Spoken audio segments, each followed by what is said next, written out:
balita. Kasunod ng karambola ng bus, truck at motorsiklo sa Muñoz Ecija kahapon kung saan siya mang namatay, pinatawan na ng LTFRB ng 30-day preventive suspension ng fleet ng Victory Liner na rutang Manila-Isabela. Nais din ng LTFRB na isailalim sa roadworthiness inspection ng mga bus ng kumpanya at isailalim ang kanilang mga driver at konduktor sa road safety seminar at mandatory drug test. May ulat on the spot si Ian Cruz. Ian?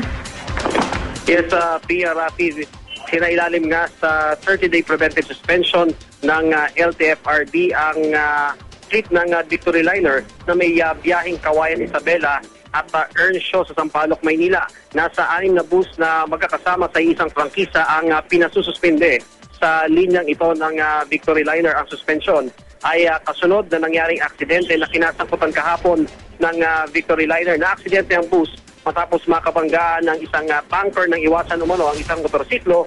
Siyam naman ang naitalang patay dito. Maipapatupad daw ang suspension oras na maibigay na ng pamuno ng Victory Liner ang kanilang yellow plate sa LTFRB. Binigyan sila Pia ng 5 araw upang maisumite ito sa legal division ng board. Kasama rin sa nais ng LTFRB ang pagsasailalim sa inspeksyon ng may 800 bus ng Victory Liner para yan sa roadworthiness nito. Pero ayon kay Attorney Jaime Jacob, sa LTO na raw ito ipapagawa. Papasailalim din sa road safety seminar ang mga driver at konduktor ng Victory Liner. Kasama na rin dyan ang compulsory drug testing ng mga driver at konduktor. At pinagsusumite na rin sila ng certificate of registration at official receipt sa mga bus ng Victory Liner. Sa loob ng 72 hours ay pinagsusumite rin ng show cause ang Victory Liner kung bakit niya hindi dapat suspendihin, kansilahin o revoke ang kanilang Certificate of Public Convenience.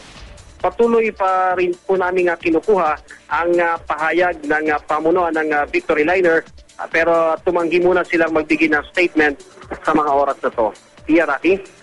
Iyan, sa ginawang suspension, talagang particular na linya lamang yung sinuspindi. Pero bakit doon sa ibang aksidente, buong fleet ng bus company yung sinususpindi? Rapi, natanong natin yan kay Attorney Jaime Jacob ng LTFRB, yung mismo chairman. Pero sinasabi kasi niya na dati nga daw, yan ang practice talaga ng LTFRB, the entire fleet yung sinususpende. Sa case ng Victory Liner, nasa around 800 yung kanilang buong fleet, dahil may iba-iba silang biyahe sa iba't ibang ruta. Pero nangyayari daw kasi, nagiging disadvantageous ito sa ating mga mananakay, particularly daw, halimbawa sa Mindanao, may mga bus daw dyan na isang kumpanya lang ang nagsiservisyo sa isang ruta. So kung gagawin daw ito, nangyayari, nahihirapan naman daw ang ating mga kababayan. So sa ngayon, ang nangyayari, kung sino-sino lang na mga bus yung magkakasama sa isang prangkisa, yun lamang yung maapekto ng suspension, Rafi. Okay, maraming salamat, Ian Cruz.